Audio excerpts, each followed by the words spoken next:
Hey friends, I want to continue our journey to emotional health.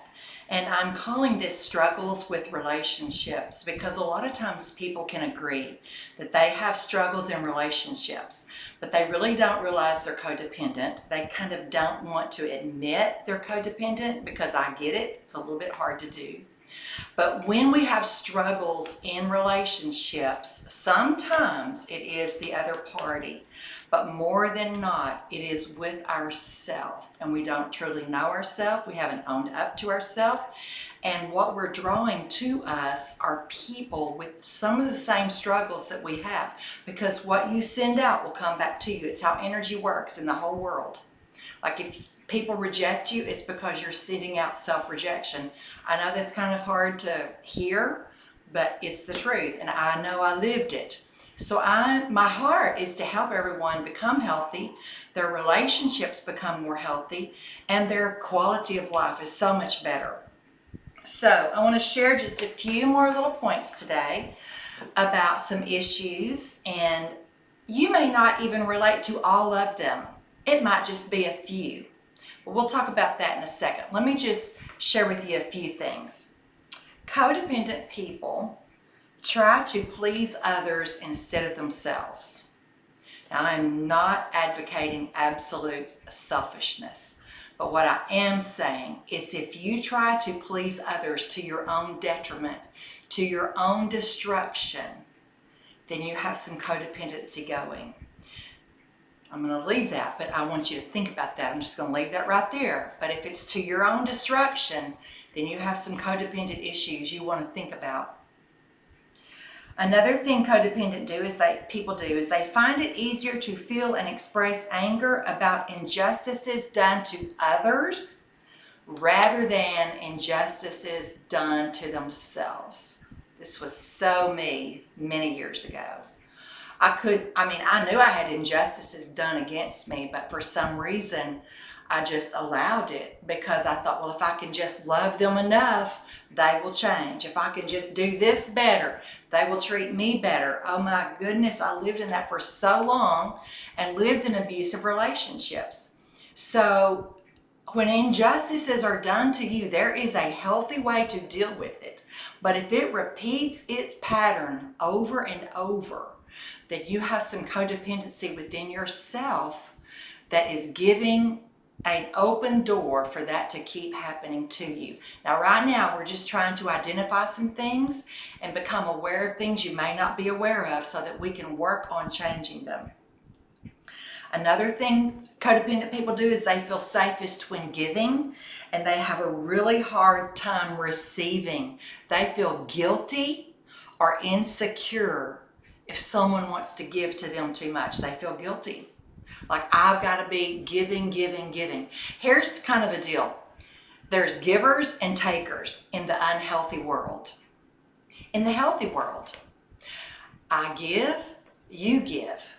We give to each other. Takers are never okay. Did you know God is not a taker? He is a giver, but he doesn't give to his own detriment. He gives with healthy balances in place. And as we grow in knowing him, knowing ourselves, and what is healthy, we can change that pattern. But healthy relationships, they respect each other. They give to each other. But this giver and taker, where one person is the total giver and the other person is the total taker, so unhealthy. So unhealthy. I want you to pay attention to this if you're in a relationship like that so that you can work on changing it. Codependent people feel sad when they spend their whole lives giving to other people, but nobody gives to them. Well, the reason is they really can't receive anyway. They just don't realize it. But they give, give, give. And then they're depressed because all I do is give. All I do is try to be the right one to fix everything, and no one else takes responsibility for themselves. This is not healthy living. Another thing they do is they are attracted to needy people because they need someone to save. They need someone to help, someone to rescue. I was such a big time rescuer, and we're not the rescuers. We just can't rescue people. People have to become responsible for themselves. Now, when people accept responsibility and they need help, we help them. But when they will not take personal responsibility, you can't take care of needy people like that, because all they do is need, and they never take responsibility for themselves. But codependent people are always trying to help the needy people, and the needy people are attracted to them. Another thing they do is they feel bored, empty, and worthless if they don't have a crisis in their lives, a problem to solve, or someone to help. Now, this might not be you. You might be some of the other things. Like I said, you may not be all of these, but this is to help us identify, where am I struggling? See it so I can work with it. But some people do live on drama and trauma. They can't manage to live their life without it. I cannot manage to live my life with it. I have lived in peace for so long now that all the drama and all the trauma, I am checking out. Another thing that codependent people do, and this is a big one, I've seen this a lot, and I used to do it myself, abandon their own routine to respond to or do something for someone else. Now, am I saying that there is not room for that here and there? No, because sometimes it is necessary, especially in a major crisis or a major health issue or a death or, there are things. But if you're in a pattern of always just abandoning your own routine, like I used to just sit and wait for the phone to ring and build my whole life around it, instead of me living a healthy life where I planned my life, I lived it with peace, I lived it with joy. And this is healthy life, to have a plan, to walk the plan out, to live with joy, to live with peace. But when you're always abandoning your own schedule for someone else, there is some codependent issues going on down in there. Okay, so why I'm sharing these things with you is to identify the behaviors that are causing problems. Like I said, struggles in relationships, problems in relationships. It can be one person is more healthy than the other, but when one person starts getting healthy, it changes the whole equation, and the other person is going to have to shift into health. And it may be a real struggle. Mark and I used to struggle so much, but we kept pressing until we both became healthy. And, a lot of times that works out for people, but some people, they don't want to take responsibility. They don't want to change themselves. They just want everyone else to change to who they are, and that ain't going to work. The real problem with a codependent is myself. That's the first place you have to start, because guess what? I am powerless to change another person. You cannot change another person. The only person you can change is yourself. And then you have to decide what you're going to do with all of it. But the Holy Spirit is so faithful to show us and lead us and guide us. I want to kind of leave you with this and a little bit of help.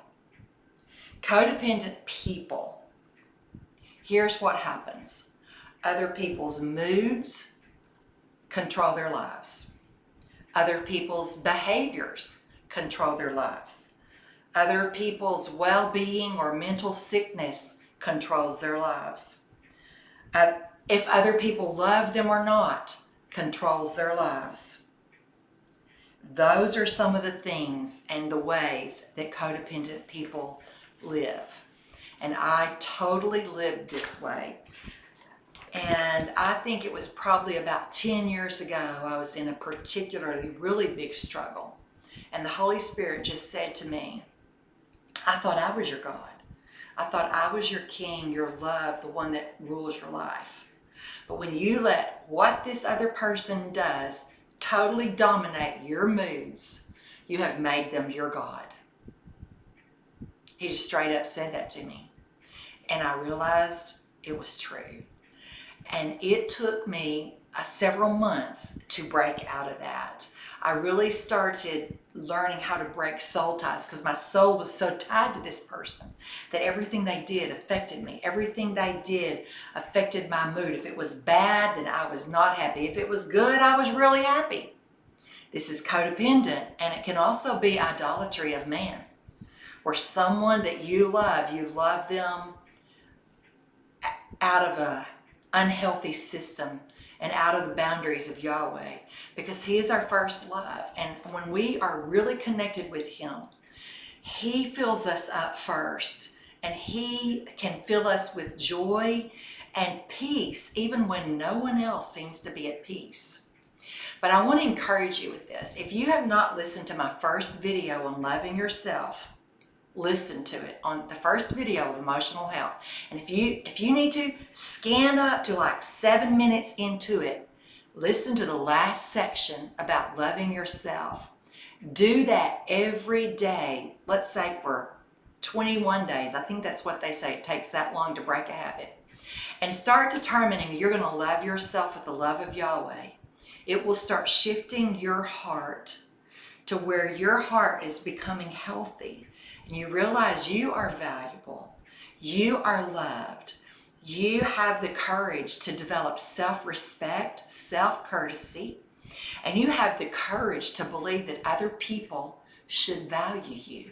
Because in healthy relationships, we value each other. We give courtesy to each other. We give respect to each other.